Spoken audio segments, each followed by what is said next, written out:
नमस्कार। आज हम एक ऐसी चीज पर बात करेंगे जिससे हम सब कहीं ना कहीं जूझते हैं, आने वाले कल की चिंता और आज में जीने की कश्मकश। चिंता शब्द तो बहुत छोटा है, पर अक्सर इंसान की पूरी जिंदगी इसी एक शब्द में सिमट कर रह जाती है। तो चलिए इस पर जरा गहराई से सोचते हैं। हम सब कल कल करते रहते हैं, है ना? पर ये जो कल है, क्या वो सच में कभी आता है? जो भी आता है वो आज बनकर ही आता है, लेकिन हम हमेशा कल में जीते हैं। कल सब अच्छा हो जाएगा, कल से मैं खुश रहूंगा, कल से जिंदगी की नई शुरुआत करूंगा। पर सच तो ये है कि जिंदगी कभी कल से शुरू नहीं होती। जिंदगी तो हमेशा अभी, इसी पल से शुरू होती है।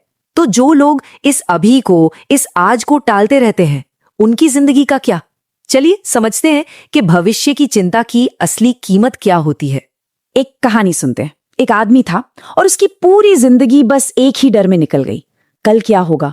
बुढ़ापा आएगा, बीमारियां आएंगी, फिर मौत आ जाएगी। और बस इसी डर में वो मुस्कुराना भूल गया, हंसना भूल गया, सच कहूं तो वो जीना ही भूल गया। और फिर जैसा कि होना ही था, एक दिन मौत आ ही गई। मौत ने उस आदमी से कहा, मैं तो आज आई हूं, लेकिन तुम तो बहुत पहले ही मर चुके थे। सोचिए कितनी गहरी बात है ये। चिंता में जीने वाला इंसान जिंदा होके भी जिंदा नहीं होता। उसकी आंखें तो खुली होती हैं, पर वो कुछ देखता नहीं। दिल तो धड़कता है, पर उसमें कोई खुशी, कोई आनंद नहीं होता। तो आखिर ये चिंता है क्या भला? सीधी सी बात है, ये भविष्य की एक बीमारी है। और भविष्य तो बस हमारे दिमाग की एक कल्पना है, एक झूठ। हम सोचते रहते हैं, अगर ऐसा नहीं हुआ तो, अगर वैसा हो गया तो, और इन्हीं सवालों के बोझ तले हमारा आज पिसता चला जाता है। एक बात याद रखिएगा, चिंता आज तक किसी भी समस्या का हल नहीं कर पाई है। वो सिर्फ हमारे आज को तबाह करती है। तो ठीक है, अगर चिंता एक समस्या है तो इसका हल क्या है? जवाब पता है, बहुत ही आसान है, और वो छिपा है अभी की ताकत में। यहां एक बात गांठ बांध लेने वाली है। जो खुशी है, जो आनंद है, वो कभी भविष्य में नहीं मिलता। वो सिर्फ और सिर्फ अभी, इसी पल में मिलता है, जब हम पूरी तरह से यहीं मौजूद हों। लेकिन सवाल ये उठता है कि भाई, इस पल में जिया कैसे जाएं? क्या इसके लिए कोई पहाड़ तोड़ना है? नहीं, बिल्कुल नहीं। ये तो बस अपनी रोज की छोटी छोटी चीजों के बारे में जागरूक होने जैसा है। जैसे जब कोई सांस ले रहा है तो उसे पता हो कि हाँ, मैं सांस ले रहा हूं। जब कोई चल रहा है तो उसे पता हो कि वो चल रहा है। जब कोई खा रहा है तो उसे पता हो कि वो खा रहा है। बस यही तो है जीना। पर होता क्या है? होता इसका ठीक उल्टा है। खाना खाते वक्त हम ऑफिस के बारे में सोचते हैं, और चलते वक्त सोचते हैं कि कल क्या होगा, और फिर शिकायत करते हैं कि मन को शांति नहीं मिलती। अब यहाँ एक सवाल मन में आना बहुत लाजमी है कि भाई, अगर चिंता करना छोड़ दिया तो क्या इसका मतलब यह है कि हम अपनी जिम्मेदारियां भी छोड़ दें? ये एक बहुत ही जरूरी सवाल है, क्योंकि अक्सर लोग चिंता और जिम्मेदारी को एक ही समझ लेते हैं। पर सच तो यह है कि इन दोनों में जमीन आसमान का फर्क है। चलिए इस फर्क को ही समझते हैं। देखिए, इन दोनों के बीच का जो असली फर्क है ना, वो है कि ये पैदा कहां से होते हैं। चिंता हमेशा डर से पैदा होती है। कल क्या होगा, कहीं मैं फेल ना हो जाऊं, इस डर से। वहीं दूसरी तरफ जिम्मेदारी जो है, वो जागरूकता से आती है, इस समझ से कि अभी इस पल में क्या करना जरूरी है। और इसका नतीजा क्या होता है? एक डरा हुआ इंसान गलतियां ही करता है, लेकिन जो इंसान सजग है, होश में है, वो अपना काम बेहतर ढंग से करता है। सीधी सी बात है, जो भविष्य से डरेगा वो अपना आज बिगाड़ेगा, और जो अपने आज को संवारेगा उसका भविष्य तो अपने आप ही संवर जाएगा। तो चलिए अब इस पूरी बातचीत के सबसे जरूरी, सबसे आखिरी हिस्से पर आते हैं। एक ऐसी सच्चाई जिसे हम जानते तो हैं, पर अक्सर भूल जाते हैं। और वो सच्चाई ये है कि जीवन कोई रिहर्सल नहीं है। हमें इसे दोबारा जीने का मौका नहीं मिलने वाला। ये फाइनल शो है।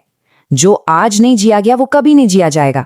हर एक पल, हर एक दिन ही तो असली परफॉर्मेंस है। उस कहानी को फिर से याद कीजिए। उस आदमी को फिक्र तो कल की थी, पर मौत आज आ गई। और हम आज भी जिंदा हैं। ये पल, ये आज हमारे पास है। तो बस कल की चिंता को छोड़ दीजिए। जब कल आएगा ना, तो वो भी आज ही बनकर आएगा। हमें तो बस इस पल को, इस आज को पूरी तरह जी लेना है, बिना किसी डर के, बिना भविष्य की फिक्र के। क्योंकि जानते हैं, असली आनंद, परम आनंद, वो वर्तमान में जीने में ही है। नमस्कार, आज हम एक बहुत ही दिलचस्प विषय पर बात करने वाले हैं, 963 हर्ट्ज मेडिटेशन। सुनने में आता है कि ये एक ऐसी ध्वनि है, एक ऐसी फ्रीक्वेंसी जो हमारी तीसरी आंख को जगा सकती है। तो चलिए मिलकर समझते हैं कि इसके पीछे का जो विज्ञान है या जो आध्यात्मिकता है वो आखिर है। तो इसकी शुरुआत ही इस एक विचार से होती है, यह केवल संगीत नहीं है, यह ब्रह्मांड की सबसे ऊंची चेतना की आवृत्ति है। मतलब साफ है कि इसे सिर्फ एक धुन या म्यूजिक नहीं माना जा रहा। सोर्स का मानना है कि ये तो यूनिवर्स की कॉन्शियसनेस की सबसे हाई फ्रीक्वेंसी है। बहुत बहुत बड़ा दावा है ये, है ना? तो पहला सवाल यही उठता है कि आखिर ये 963 हर्ट्ज है क्या भला? चलिए इसी को समझते हैं। देखिए, 963 हर्ट्ज टेक्निकली तो एक खास साउंड फ्रीक्वेंसी है, एक ध्वनि तरंग। पर जो बात इसे मजेदार बनाती है वो है इसके नाम। इसे गॉड फ्रीक्वेंसी या ईश्वर की आवृत्ति भी कहते हैं। और तो और पीनियल ग्लैंड एक्टिवेशन फ्रीक्वेंसी या तीसरी आंख जगाने वाला कंपन। मतलब नाम से ही अंदाजा लग जाता है कि इसका आध्यात्मिक कनेक्शन कितना गहरा माना जाता है। अच्छा, तो फिर इस प्रैक्टिस का मकसद क्या है? मतलब इसे करने से होता क्या है? तो सीधी सी बात यह है कि ये जो हमारे दिमाग की दिन रात की जो भागदौड़ है, जो चिंताएं हैं, ये उससे परे ले जाकर हमारी आत्मा की गहराइयों से जोड़ने का एक रास्ता बताया गया है। एक तरह की इनर जर्नी, एक आंतरिक यात्रा। अब इस पूरी कहानी में दो बहुत जरूरी किरदार आते हैं, एक है ओम और दूसरी है तीसरी आंख। तो सवाल यह है कि इन दोनों का इस 963 हर्ट्ज की फ्रीक्वेंसी से क्या लेना देना है? चलिए देखते हैं। ओम को हम सब एक मंत्र की तरह जानते हैं, है ना? लेकिन यहां इसका मतलब उससे कहीं ज्यादा गहरा बताया गया है। सोर्स के मुताबिक ये सिर्फ एक शब्द नहीं है, ये तो क्रिएशन की, सृष्टि की पहली आवाज है। वो पहली वाइब्रेशन जब ये ब्रह्मांड बना था। मतलब सोचिए जरा, ये यूनिवर्स की अपनी आवाज है।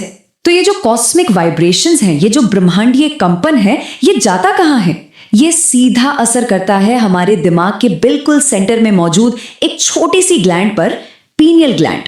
और कई सारी आध्यात्मिक परंपराओं में इसी ग्लैंड को तीसरी आंख का फिजिकल गेटवे, मतलब भौतिक दरवाजा माना गया है। हमारी इंट्यूशन का, हमारी गहरी समझ का सेंटर।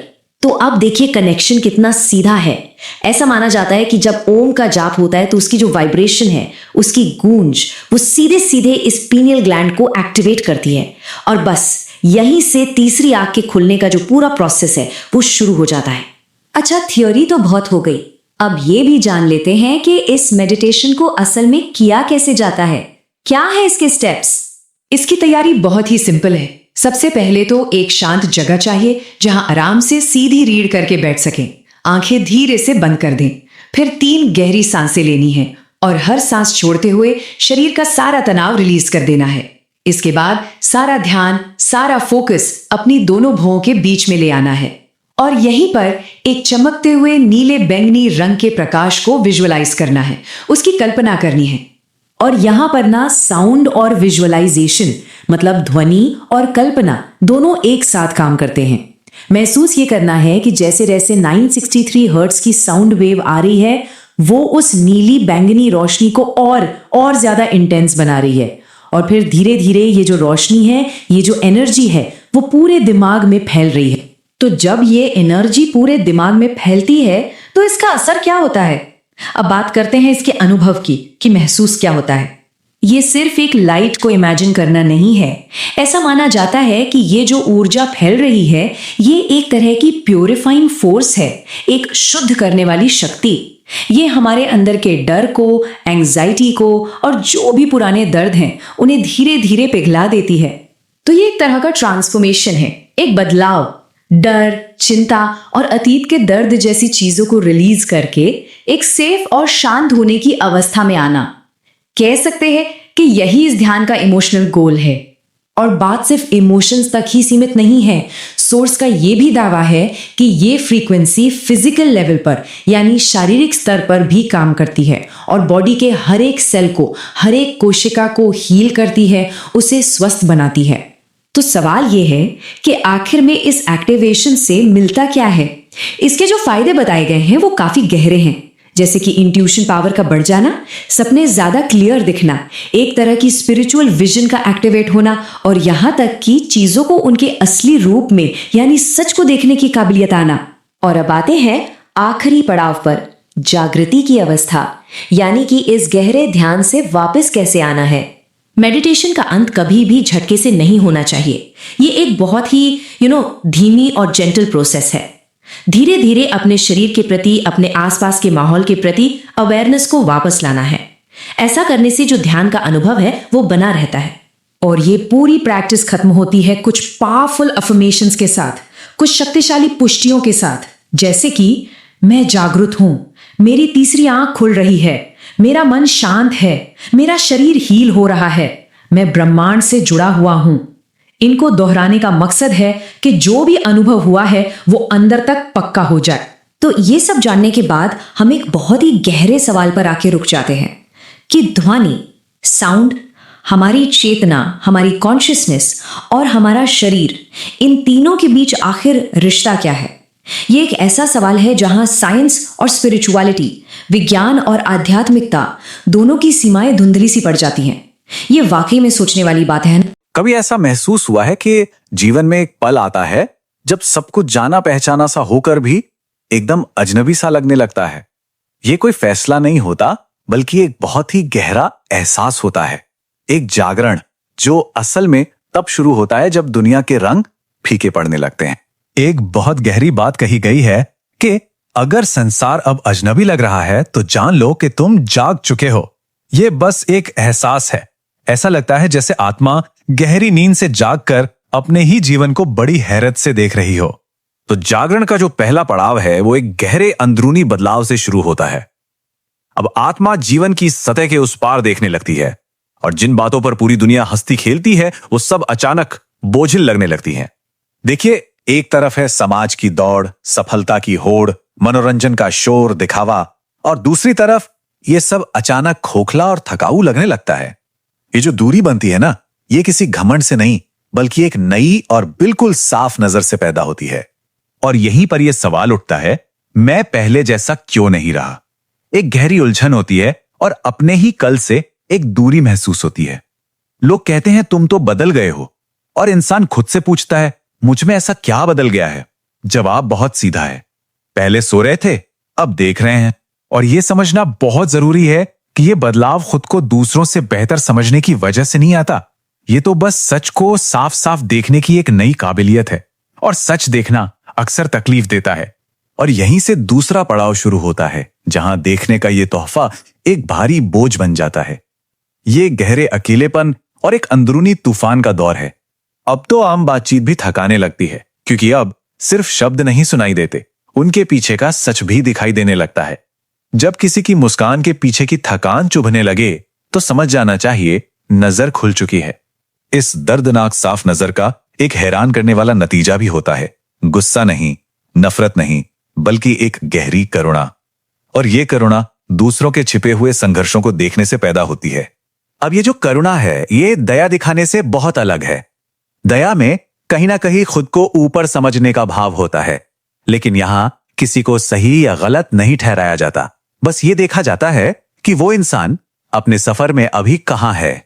ये इस सफर का सबसे अकेला मोड़ हो सकता है। न तो पुरानी दुनिया में वापस जाया जा सकता है और ना ही अभी कोई नया किनारा मिला है। इंसान बीच में खड़ा होता है, दो दुनियाओं के दरमियान, और ये बीच का रास्ता सबसे मुश्किल होता है। इस अकेलेपन और उथल पुथल के बाद आत्मा अंदरूनी शक्ति विकसित करना शुरू करती है।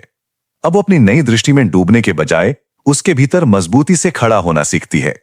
तो इस पड़ाव पर इंसान जानबूझकर कुछ कदम उठाता है। वो दुनिया के शोर से अपनी अंदरूनी शांति को बचाने के लिए अपनी ऊर्जा को बचाना सीखता है। अब वो समझ जाता है कि अपनी ऊर्जा हर जगह नहीं लगानी है। यहां एक गहरी समझ जन्म लेती है। साधक ये सीखता है कि अपनी बात मनवाने से ज्यादा जरूरी अपने अंदरूनी शांति को बचाना है। वो चुप रहना चुनता है, और ये चुप्पी हार नहीं बल्कि समझदारी बन जाती है। और ये इस पड़ाव का सबसे बड़ा सबक है और सबसे बड़ा खतरा भी। मन फुसफुसाता है, तुम देख सकते हो तो दूसरों को रास्ता दिखाओ, और इसी मोड़ पर कई लोग भटक जाते हैं। इस नई नजर के साथ जो असली जिम्मेदारी आती है वो दुनिया को बदलने की नहीं है, बल्कि ये है कि जब दुनिया में तूफान आए तो शांति का एक स्तंभ बनकर खड़े रहना है। याद रखें, बीज जमीन के अंदर चुपचाप काम करता है, पेड़ तो बाद में दिखाई देता है, अभी वो बीज बनने का समय है। तो अब हम यात्रा के अंतिम और सबसे गहरे चरणों में आ गए हैं, जहां खोजने वाले की पहचान ही धीरे धीरे घुलने लगती है और सिर्फ होना बचता है। कुछ बनने की, कुछ पाने की, कुछ खोजने की सारी दौड़ थम जाती है। आगे और पीछे का फर्क मिट जाता है। अब कोई मंजिल नहीं है। ये कोई जीत नहीं है, बल्कि एक सुकून है, जैसे सालों का बोझ अचानक कंधों से उतर गया हो। ये एक विसर्जन है। और यही अंतिम रहस्य है। जीवन तो चलता रहता है, लेकिन वो मैं जो इस सफर को जी रहा था, वही गायब हो जाता है। ये पूरी की पूरी कठिन यात्रा किसी आध्यात्मिक महानता तक नहीं, बल्कि एक गहरी और सच्ची सादगी तक ले जाती है। जो साधारण होकर भी सच में जीता है, वही संसार का भार हल्का करता है। और अंत में बस ये एक सवाल बचता है, वो मैं कौन था जिसने सफर शुरू किया था, जिसने इतने सवाल पूछे थे? क्या वो पहचान ही सबसे बड़ा वहम थी जिसे पार करना था? इसी सवाल के साथ ये सफर यहां ठहरता है। क्या हो अगर सिर्फ अपनी एकाग्रता को इतना पावरफुल बना लिया जाए कि उससे दुनिया पर असर डाला जा सके। आज हम त्राटक योग को समझने की कोशिश करेंगे, एक ऐसी प्राचीन तकनीक जो ठीक यही करने का दावा करती है।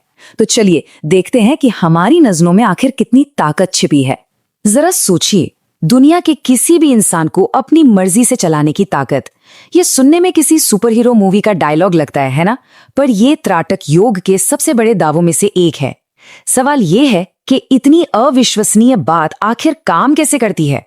तो त्राटक को समझने के लिए आज हम क्या क्या देखने वाले हैं। सबसे पहले त्राटक की शक्ति, फिर हम मन की आंख के कॉन्सेप्ट को समझेंगे।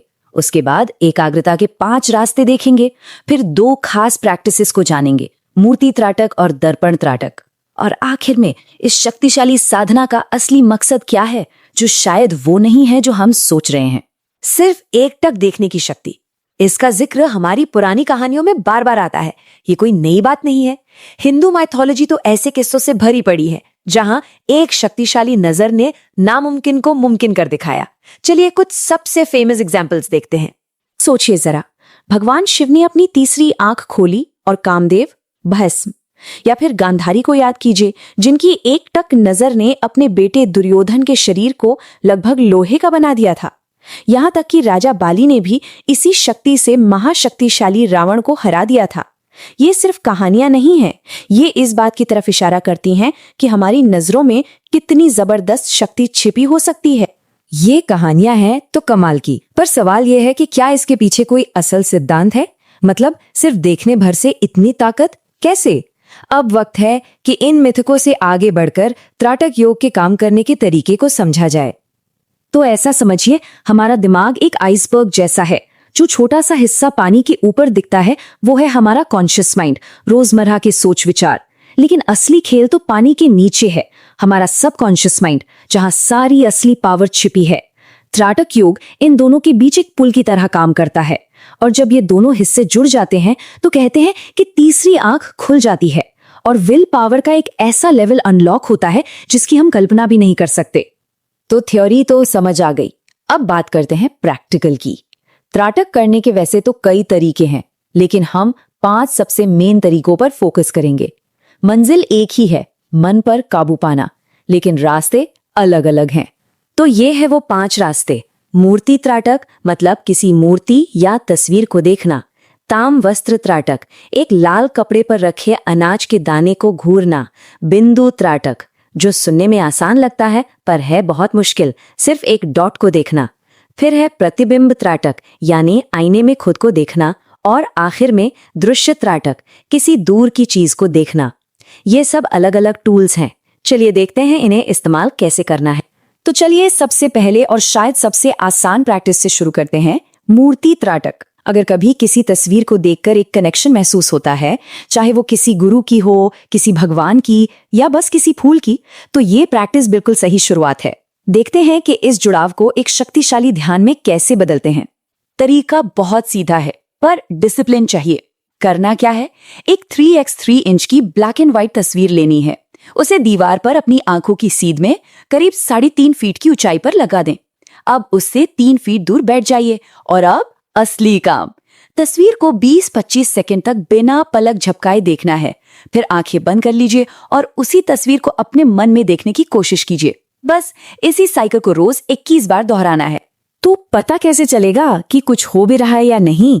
असली टेस्ट तो आंखें बंद करने के बाद शुरू होता है। शुरू में तो वो तस्वीर मन से तुरंत गायब हो जाएगी, लेकिन जैसे जैसे प्रैक्टिस बढ़ेगी वो तस्वीर आपके मन में टिकने लगेगी। पहले 1 मिनट, फिर 10 मिनट और हो सकता है आधे घंटे तक। और जब आप ऐसा कर पाए तो समझ लीजिए आप अपनी तीसरी आंख को जगाने के बिल्कुल सही रास्ते पर हैं।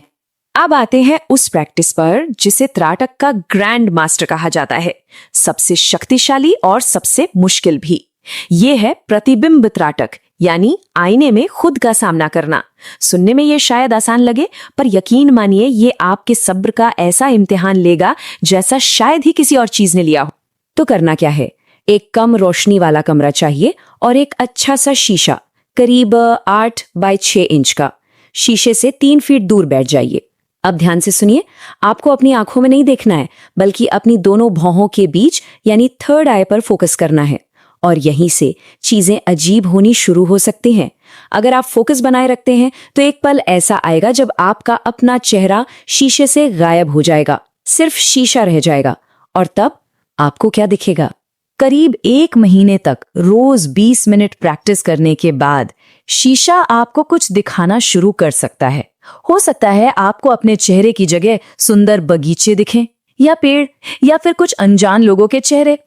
अब इससे घबराना नहीं है, ये तो बस एक साइन है कि आप अपने सबकॉन्शियस माइंड की गहराइयों में उतरना शुरू कर चुके हैं। लेकिन ये अजीब विजन्स, ये तो बस शुरुआत है। इस प्रैक्टिस में सच में महारत हासिल करने के लिए, इसकी पूरी ताकत को अनलॉक करने के लिए कम से कम 1 साल, जी हाँ, पूरे 1 साल की डेडिकेटेड प्रैक्टिस लगेगी। इसमें पेशेंस ही सब कुछ है। जैसा कि सोर्स में साफ साफ लिखा है, ये कोई 10-15 दिनों में प्राप्त होने वाली चीज नहीं है। अभ्यासी को इस सत्य को नहीं भूलना चाहिए। और आज की दुनिया में जहां सबको इंस्टेंट रिजल्ट्स चाहिए, ये बात याद रखना बहुत जरूरी है। असली पावर वक्त और डेडिकेशन मांगती है, कोई शॉर्टकट है ही नहीं।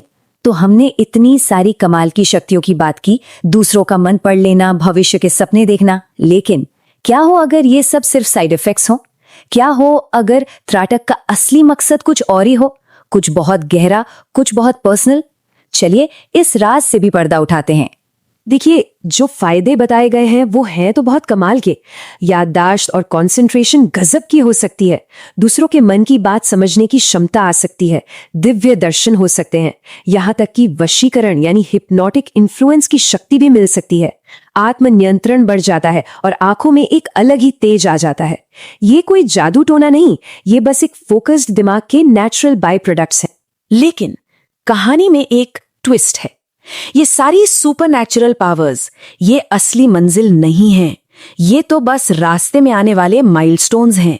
असली खजाना, त्राटक का असली गोल कुछ और ही है, और वो है मन की शांति, एक हेल्दी बैलेंस्ड माइंड। त्राटक से मिली शक्ति एक 2-धारी तलवार की तरह है। एक तरफ इसका गलत इस्तेमाल हो सकता है, दूसरों को कंट्रोल करने के लिए, अपनी ताकत दिखाने के लिए, लेकिन दूसरी तरफ इसका सही इस्तेमाल भी है, अपनी कमजोरियों को जीतने के लिए, मन की तकलीफों को दूर करने के लिए और अपनी बुरी आदतों को खत्म करने के लिए। आखिर में चुनाव करने वाले पर निर्भर करता है कि वो इस ताकत का क्या करता है। और यहीं हम अपने आखिरी और सबसे बड़े सवाल पर आते हैं। असली ताकत क्या है? दूसरों को कंट्रोल करना या खुद पर कंट्रोल पाना? त्राटक योग इसका कोई बना बनाया जवाब नहीं देता, ये तो बस एक टूल देता है, एक रास्ता दिखाता है। जवाब तो हर किसी को खुद ही खोजना है, और चुनाव हमेशा की तरह हमारा अपना होता है।